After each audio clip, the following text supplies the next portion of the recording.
अगर आप भी म्यूचुअल फंड में अपनी इन्वेस्टमेंट को शुरू करना चाहते हैं और समझ नहीं पा रहे हैं कि कहां से आप अपनी इन्वेस्टमेंट की जर्नी को स्टार्ट करें, तो फ्रेंड्स ये वीडियो आपके लिए काफी हेल्पफुल होने वाला है। आज के इस वीडियो में आपको बताऊंगा 3 ऐसे म्यूचुअल फंड्स जहां से आप अपनी इन्वेस्टमेंट की जर्नी को स्टार्ट कर सकते हैं।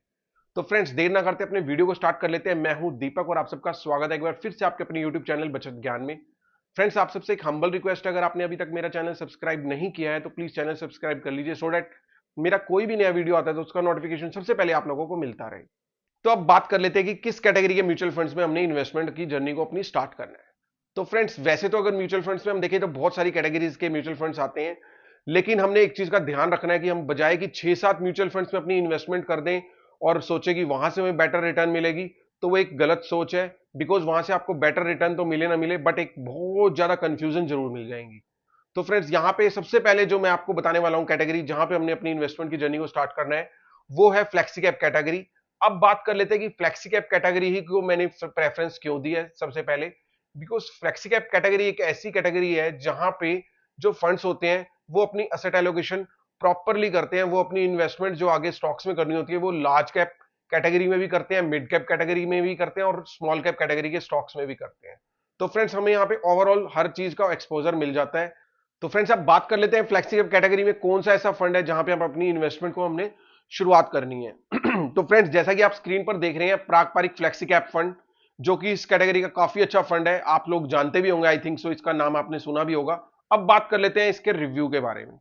तो फ्रेंड्स जैसा कि आप स्क्रीन पर देख रहे हैं जो इसकी रेटिंग रही है वो 5 स्टार है इस टाइम पे अगर हम बात करें। और यहाँ पे अगर हम इन्वेस्टमेंट की बात करें तो मिनिमम हम 1000 से अपनी एसआईपी स्टार्ट कर सकते हैं, मतलब कि 1000 रुपए से हम यहाँ पे मंथली एसआईपी को भी शुरू किया जा सकता है।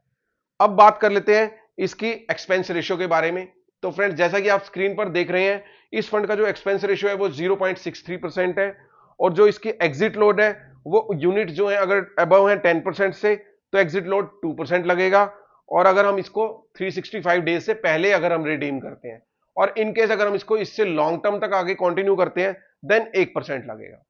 तो अब बात कर लेते हैं फ्रेंड्स इसके रिटर्न्स के बारे में और इसकी होल्डिंग्स के बारे में। तो फ्रेंड्स जैसा कि आप स्क्रीन पर देख रहे हैं इस फंड ने लास्ट 1 ईयर में 40.1% से रिटर्न निकाल कर दी है।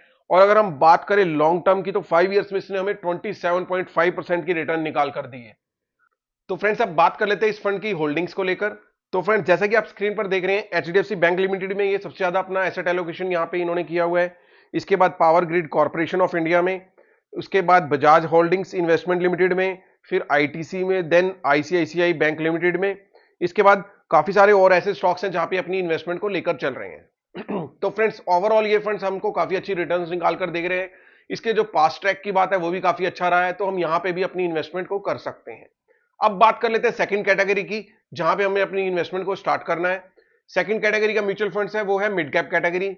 मिड कैप कैटेगरी में जो एक बहुत अच्छा फंड है वो है कोटक फंड हाउस का बहुत अच्छा फंड जिसका नाम है कोटक इमर्जिंग इक्विटी फंड।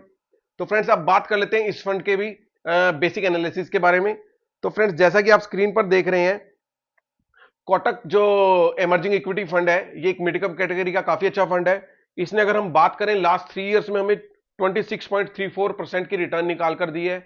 और अब बात करें यहाँ पे मिनिमम अमाउंट की, तो फ्रेंड्स यहाँ हम मात्र 100 रुपए से अपनी इन्वेस्टमेंट की शुरुआत कर सकते हैं। तो फ्रेंड्स अब बात कर लेते हैं इस फंड के लास्ट 5 ईयर्स के रिटर्न्स के ट्रैक के बारे में। अब जैसे कि आप स्क्रीन पर देख रहे हैं लास्ट 1 ईयर में इसने हमें 49.8% की एवरेज से हमें रिटर्न निकाल कर दी है। और अब हम बात करें लॉन्ग टर्म में तो लास्ट 5 ईयर बेसिस पे अगर हम देखें तो इसने हमें 31.7 के रेशियो से अपनी रिटर्न निकाल कर दी है, जबकि कैटेगरी एवरेज जो रही है 29.3 है।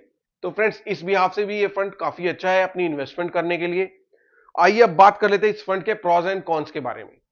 जैसे कि आप स्क्रीन पर देख रहे हैं इस फंड ने हमें लास्ट 3, 5 और 10 ईयर्स में अगर हम देखें तो पास्ट ट्रेंड इसका जो है काफी अच्छा रहा है। इसने हमें काफी अच्छी रिटर्न्स निकाल कर दी है। और अगर हम इसका जो एक्सपेंस रेशियो देखें वो भी काफी कम है in comparison of other mid cap category के म्यूचुअल फंड्स के, जो कि ओनली 0.35% है। और अब अगर हम बात करें इस फंड का जो कॉन्स है वो जस्ट ओनली यही है कि जो इसकी 1 ईयर बेसिस पे अगर रिटर्न है वो थोड़ी सी कम रही है रेदर देन की लास्ट पास्ट ट्रेंड के। तो फ्रेंड्स ये भी काफी अच्छा फंड है मिड कैप कैटेगरी का, जहां से हम अपनी इन्वेस्टमेंट की जर्नी को अगर स्टार्ट करते हैं तो काफी अच्छी रिटर्न्स पा सकते हैं। अब बात कर लेते हैं लास्ट कैटेगरी की जहां पे हमने अपनी इन्वेस्टमेंट को करना है। वो कैटेगरी है small cap category. Small cap category में एक बहुत अच्छा फंड है जो काफी अच्छी रिटर्न निकाल के हमें लॉन्ग टर्म में दे सकता है, वो है क्वांट स्मॉल कैप फंड।